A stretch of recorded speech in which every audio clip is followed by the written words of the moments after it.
Assalamualaikum warahmatullahi wabarakatuh. Baik, insyaAllah hari ini kita akan sambung lagi pelajaran kita dalam bahagian iaitu bahagian F. Bahagian F iaitu akhlak, okay, dan adab. Adab dan akhlak. Okey. Baik, tajuk yang kita nak belajar hari ini iaitu berkaitan dengan tajuk bahagian akhlak yang pertama, iaitu bab 27, iaitu akhlak terpuji hiasan diri. Okey. Dalam tajuk ni kita akan masuk apa dia? Pertama sekali kita akan masuk bab iaitu maksud. Kita akan pergi buat pecahan M. Maksud akhlak. Okey. Dalam ni kita terbagi kepada dua, iaitu B dari segi maksud dari segi bahasa, I maksud dari segi istilah. Kemudian kita akan masuk pula kepada pembahagian akhlak. Kita lepas pada maksud, kita masuk pula yang seterusnya, iaitu pecahan. Ada pecahan juga, ingat matematik je ada pecahan. Pecahan ataupun pembahagian akhlak. Kita tengok pembahagian akhlak segi apa dia. Kita bagi comel sikit. Okey. Warna hitam dah. Okey, kemudian lepas tu kita akan masuk pula kelebihan berakhlak. Ni pecahan. Yang ni kita tengok pula kelebihan berakhlak. Akhlak ni sesuatu apa? Sesuatu yang penting. Kita kelebihan akhlak. Kemudian kita akan masuk pula tujuan. Tujuan memelihara akhlak. Kita mutar mana muat ni? Tujuan tu ada apa? Okey, tujuan memelihara akhlak. Muat kita bubuh dekat sini. Bawah, kemudian tujuan memelihara akhlak. Okey, ni. Tujuan. Apa?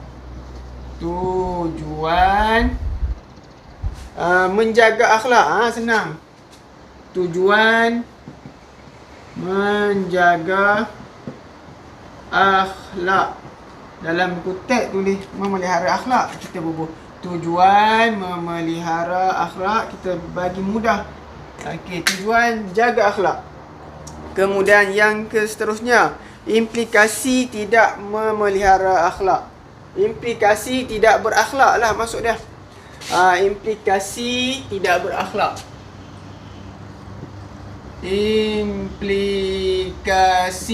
Implikasi ni sama dengan maksud kesan tak berakhlak. Yang ni ringkasan. Okey, baik. Kamu nak tengok yang ni di muka dalam buku teks ni, muka surat 162. Okey. Muka surat 162. Okey. Ni pun 162. Okey, kelebihan berakhlak 163.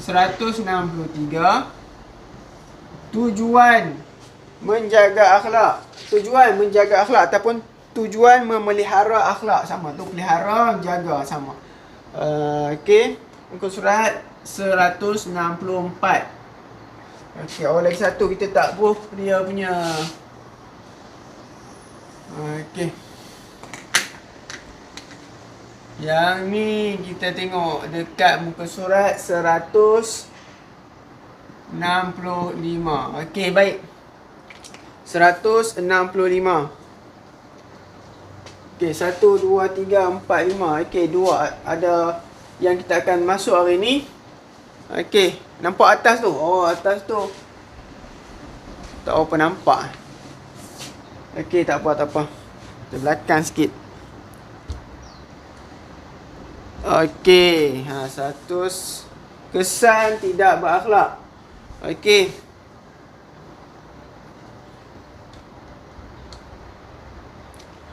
Okey, pertama sekali kita tengok maksud. Maksud dari segi bahasa. Dia ambil daripada perkataan bahasa Arab tu. Itu daripada perkataan khuluqun. Khuluqun. Okey, yang dia beri maksud iaitu budi pekerti, watak, kelakuan dan tabiat. Itu budi pekerti atau watak atau tabiat. Okey, yang ni dari segi istilah, yang ni yang kita nak ni bila jawab periksa, dari segi istilah yang amat penting, amat penting. Okey, kita bukan setakat nak jawab periksa, tapi kita nak berakhlak dalam kehidupan kita dengan berakhlak, insya-Allah. Kemudian kita tengok kepada maksud dari segi istilah. Apa dia? Maksud dari segi istilah. Okey, kita tengok. Dalam kutip kata sifat yang tertanam dalam jiwa. Sifat, kita tengok, kita pecahkan sifat yang tertanam dalam jiwa. Okey, satu. Yang mendorong lahirnya sesuatu perbuatan dengan mudah. Poin kedua, yang mendorong lahirnya sesuatu perbuatan dengan mudah. Okay, yang ke 1, 2, 3. Dia ada 3 poin. Yang dengan mudah, tanpa pertimbangan dan pemikiran yang mendalam. Tanpa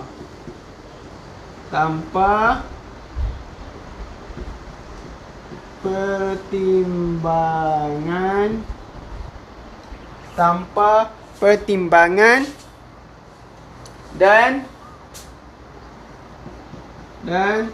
pemikiran yang mendalam. Senang. 3 poin penting maksud akhlak. Sifat yang tertanam dalam jiwa. 1. Yang kedua, yang mendorong lahirnya sesuatu perbuatan dengan mudah. Dia tak rasa susah, dia rasa mudah nak buat. Nak kutip sampah dia rasa mudah. Dia tak rasa berat nak kutip sampah. Tanpa pertimbangan dan pemikiran yang mendalam. Kita tengok contoh yang mudah, sampah. Itulah. Menjaga akhlak, menjaga kebersihan, satu menjaga alam. Tengok sampah, dia tak rasa nak kutip tak kutip. Akhlak ni dia tengok tak payah fikir panjang, nak kena mesyuarat dulu, nak kutip sampah tak tu. Nak mesyuarat dulu. Tak perlu. Dia terus kutip sampah tanpa dekat. Mudah. Benda tak payah fikir dalam-dalam. Okey, kemudian pecahan pembahagian akhlak terbahagi kepada 2, iaitu akhlak mahmudah dan mazmumah. Okey. Akhlak mahmudah dan akhlak mazmumah. Kita ambil sini je. Mahmudah, mazmumah. Mahmudah. Akhlak mahmudah ni akhlak yang baik, yang cantik. yang kena sesuai dengan kehendak Islam, dengan syariat Islam. Okey. Mahmudah. Kita akhlak mahmudah. Akhlak mazmumah. Mahmudah. Akhlak dia mudah dengan siapa pun mudah. Kalau dia nak tolong orang, mudah nak tolong orang. Tak semestinya kena ramah cakap. Kadang-kadang mulut ramah cakap, tapi orang nak tolong tu susah. Baik, sifat mahmudah, sifat mazmumah. Baik, kita tengok. Dan pecahan pembagian akhlak ni, mahmudah, mazmumah ni, akhlak kepada dua bahagian. Mahmudah ni apa dah? Mahmudah ni kalau ikut berdasarkan buku, kalau kita faham bahasa mudah dia, akhlak yang baik, akhlak yang terpuji. Mazmumah ni akhlak yang keji. Mahmudah ni akhlak yang terpuji. Ini bahasa mudah. Akhlak mazmumah yang keji, yang tak elok. Kepada siapa? Dua-dua akhlak ni, kemungkinan manusia ni ada dua-dua akhlak ni. Kepada siapa? Ruang kosong. Mana ruang kosong?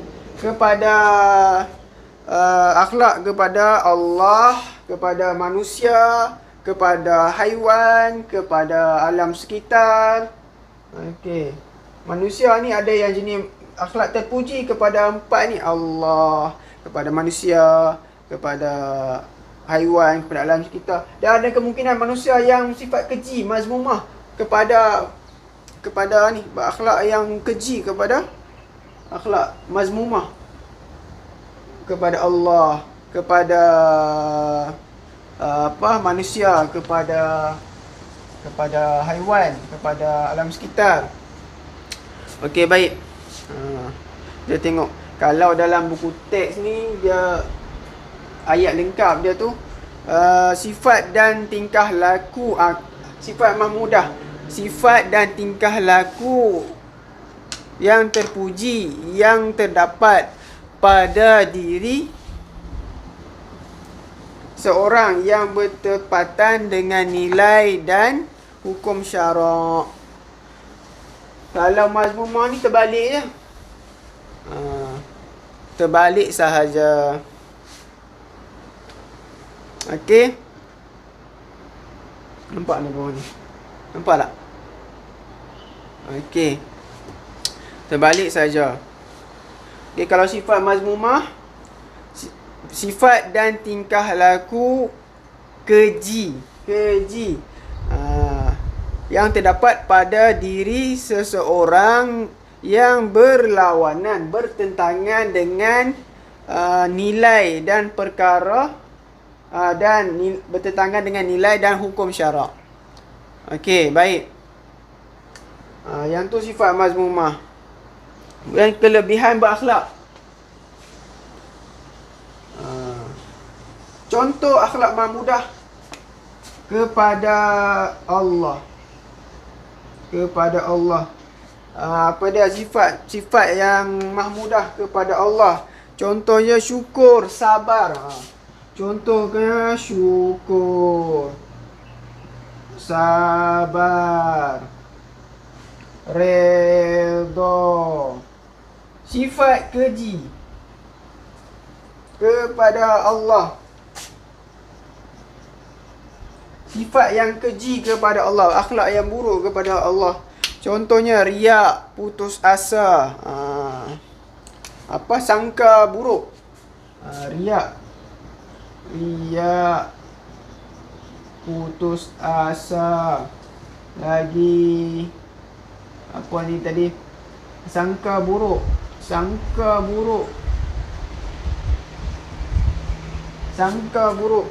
kepada Allah. Timpa satu musibah, salahkan Allah SWT, sangka buruk ini, ya Allah, na'udzubillah min zalik. Okey, baik. Kemudian kelebihan berakhlak kelebihan berakhlak. Okey, kelebihan berakhlak.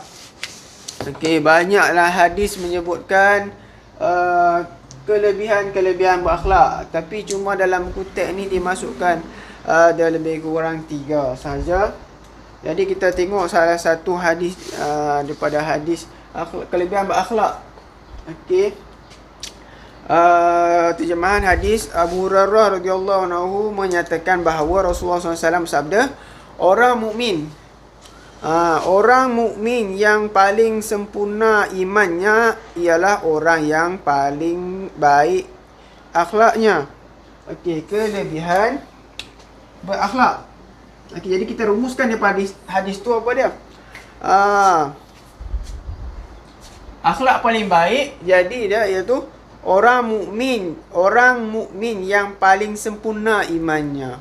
Tu je berkaitan kelebihannya.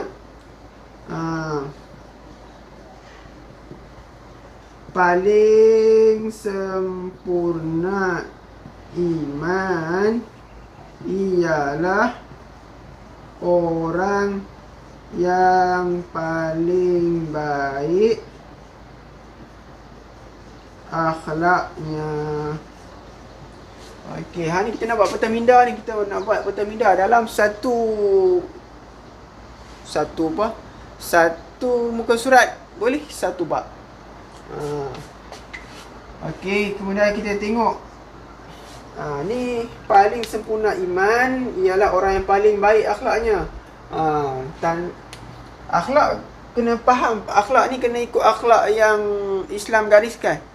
Akhlak kepada Allah, kepada Nabi, kepada manusia, kepada haiwan, kepada alam sekitar. Bukannya ikut pandangan manusia. Okey. Baik.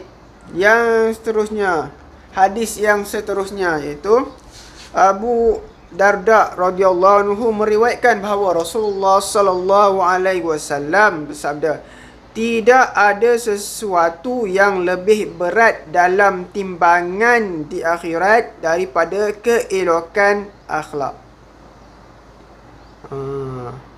Maksud dia, keelokan akhlak ni memberatkan timbangan di akhirat. Betul sebentar dia. Keelokan akhlak memberatkan timbangan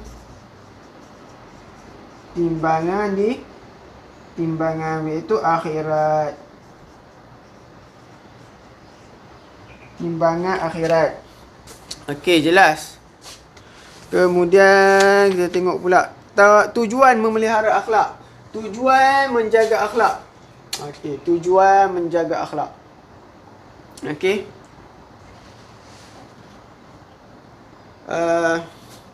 Okey, nampak tak?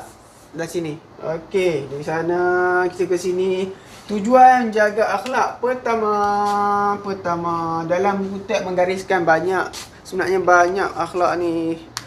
Nabi diutuskan pun untuk menyempurnakan akhlak. Salah satu tujuan Nabi diutuskan untuk menyempurnakan, membetulkan, membaiki akhlak kita. Okey. Akhlak kita kepada Maha Pencipta, akhlak kita kepada manusia dan haiwan, hatta Nabi juga mengajar akhlak kita kepada haiwan. Okey, tujuan memelihara akhlak, tujuan agar mendapat kasih sayang Allah. Tujuan menjaga akhlak, kita gunakan perkataan agar dalam bahasa boleh membantu agar dapat kasih sayang Allah Subhanahu wa ta'ala. Nak cerita dapat kasih sayang Allah Subhanahu wa ta'ala ni panjang lagi sikit lah. Orang yang mendapat kasih sayang, mendapat cinta daripada Allah Subhanahu wa ta'ala, Okey. Yang kedua, mendapat syafaat dan rahmat Allah pada hari akhirat. Yang kedua, pada tujuan menjaga akhlak. Kita terus lagi agar dapat rahmat dan syafaat daripada Allah Subhanahu wa taala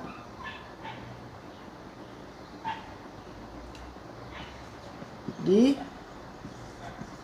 dunia dan di akhirat. Okey, baik.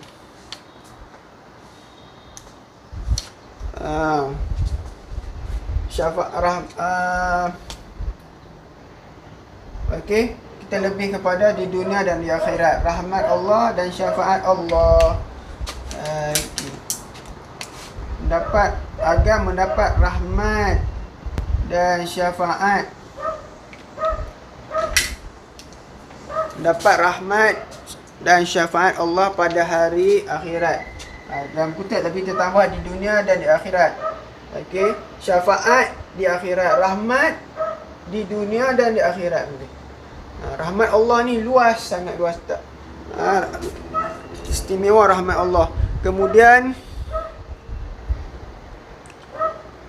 sentiasa berada dalam penjagaan Allah. Tujuan jaga akhlak agar sentiasa. Tambah ni. Agar sentiasa dalam penjagaan Allah Subhanahu wa taala. Okey. Dan agar sentiasa dalam penjagaan Allah SWT. Jika kita niat untuk berakhlak dengan akhlak Nabi SAW, maksudnya kita mencontohi Nabi Muhammad SAW sebagaimana Allah menjaga Nabi. InsyaAllah Allah menjaga orang-orang yang soleh, orang-orang yang menjaga akhlak. Okey, implikasi kesan tidak berakhlak. Boleh bayang jawapan-jawapan yang mudah. Kesan implikasi tidak berakhlak. Okey. Nak dapat banyak jawapan ni kita fikir macam mana?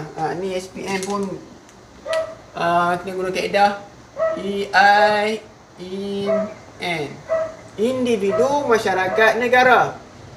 Implikasi kesan tidak berakhlak. Yang ni kita belum tengok buku teks lagi ya.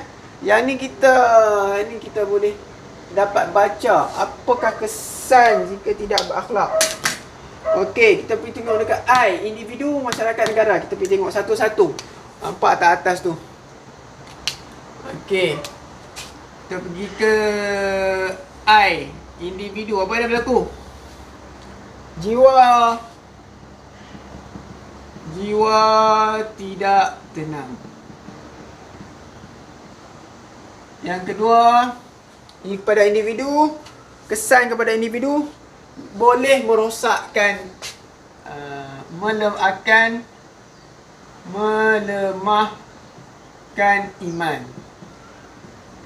Kepada individu, baik. Kepada masyarakat, kesan implikasi tidak berakhlak kepada yang kedua, masyarakat.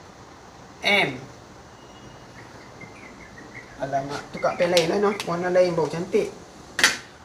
Masyarakat. Pertama apa dia? Masyarakat. Mudah je mula perkataan. Masyarakat akan huru hara. Yang kedua. Yang kedua. Nampak tak tu? Yang kedua. Jenayah dalam masyarakat akan berleluasa. Betul?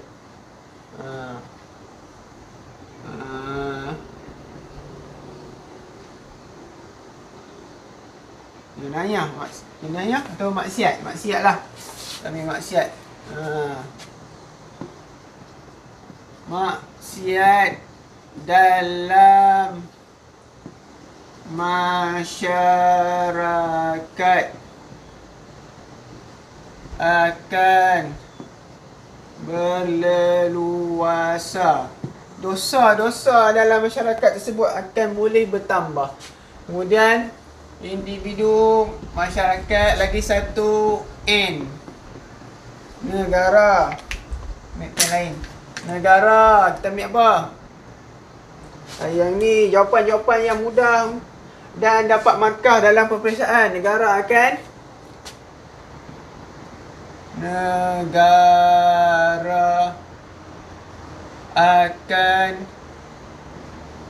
kucak kacir. Lagi rasuah. Rasuah berleluasa dalam negara dan masyarakat boleh. Okey. Rasuah akan berleluasa. Lagi satu boleh lagi apa dia? Pembangunan negara akan terbantut. Terbantut. Sebut. Okey. Jadi cara untuk kita nak dapat jawapan yang banyak dalam periksa. Yang tu dalam periksa ustaz-ustazah akan bantu. Tapi yang kita lebih penting daripada itu, akhlak ni yang kita nak kena amal dalam kehidupan. Okay? Nabi sebut, cakap benda Nabi sebut, sabda Nabi SAW, maksudnya ustaz ringkaskan, cakaplah benda yang baik-baik ataupun diam. Nak cakap suatu benda yang baik ataupun kalau tak ada benda yang baik, lebih baik kita diam. Okey, baik. Jadi selesailah kat sini. Akhlak mahmudah. Okey, baik.